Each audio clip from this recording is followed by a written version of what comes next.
Assalamualaikum warahmatullahi wabarakatuh.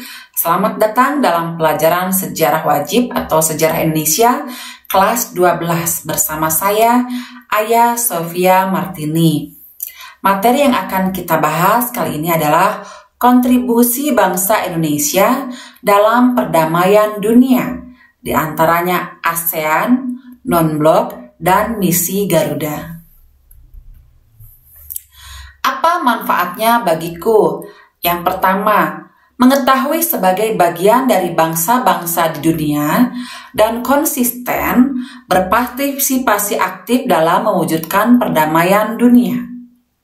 Dan bisa mengevaluasi kontribusi bangsa Indonesia dalam perdamaian dunia, di antaranya ASEAN, non-blok, dan misi Garuda.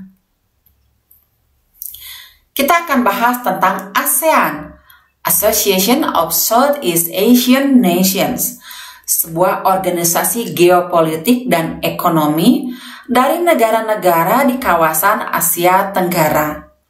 Didirikan di Bangkok pada 8 Agustus 1967.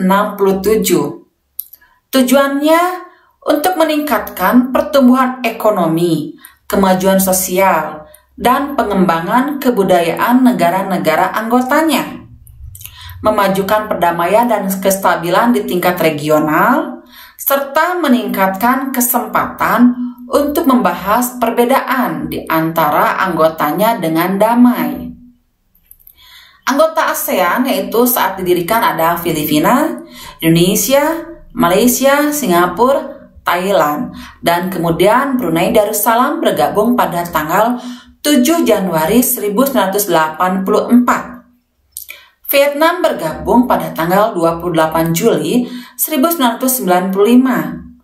Laos dan Myanmar berbarengan bergabung pada tanggal 23 Juli 1997. Dan Kamboja bergabung pada tanggal 30 April 1999. Sekretariat ASEAN yaitu di Jakarta, Indonesia. Kemudian ada gerakan non-blok, Non-Aligned Movement, merupakan organisasi internasional bermula dari sebuah konferensi tingkat tinggi Asia Afrika yang diadakan di Bandung, Indonesia pada tahun 1955 yang kita kenal sebagai Konferensi Asia Afrika. Dihadiri oleh para pemimpin dari 29 negara berkembang di Asia dan Afrika, mendeklarasikan untuk tidak terlibat dalam konfrontasi ideologi Barat atau Timur. Tujuannya yaitu menjamin kemerdekaan, kedaulatan, integritas teritorial, dan keamanan dari negara-negara non-blok dalam perjuangan mereka menentang imperialisme, kolonialisme, neokolonialisme, apartheid, rasisme, dan segala bentuk agresi militer, pendudukan, dominasi, interferensi, atau hegemoni, dan menentang segala bentuk blok. Sayangnya gerakan ini kehilangan kredibilitasnya pada akhir tahun 1960-an ketika anggota-anggotanya mulai terpecah dan bergabung bersama blok lain. Dan terpecah sepenuhnya pada masa invasi Soviet terhadap Afghanistan pada Desember 1979. Kemudian ada misi Garuda. Kontingen Garuda disingkat KONGA atau pasukan Garuda adalah pasukan TNI yang ditugaskan sebagai pasukan perdamaian di negara lain. Indonesia mulai turut serta mengirimkan pasukannya sebagai bagian dari pasukan penjaga perdamaian PBB sejak 1957. Indonesia membalas pembelaan negara-negara Arab di forum internasional pada 1956 ketika Majelis Umum PBB memutuskan untuk menarik mundur pasukan Inggris, Prancis, dan Israel dari wilayah Mesir. dengan mengirim pasukan pemeliharaan perdamaian PBB ke Mesir yang dinamakan dengan Kontingen Garuda I atau KONGA.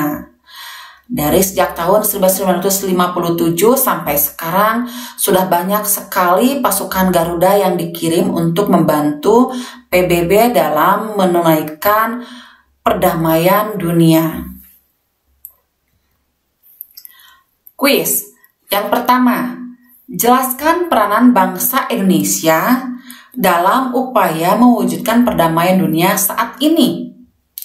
Yang kedua, bagaimanakah upaya generasi muda untuk berpartisipasi aktif dalam mewujudkan perdamaian dunia? Simpulan, bangsa Indonesia konsisten untuk ikut serta dalam usaha mewujudkan perdamaian dunia. Dan generasi muda harus selalu menguatkan kerjasama dengan berbagai bangsa di dunia. Ingat, jadilah pelaku dan pembuat sejarah di dunia. Sampai jumpa lagi. Wassalamualaikum warahmatullahi wabarakatuh.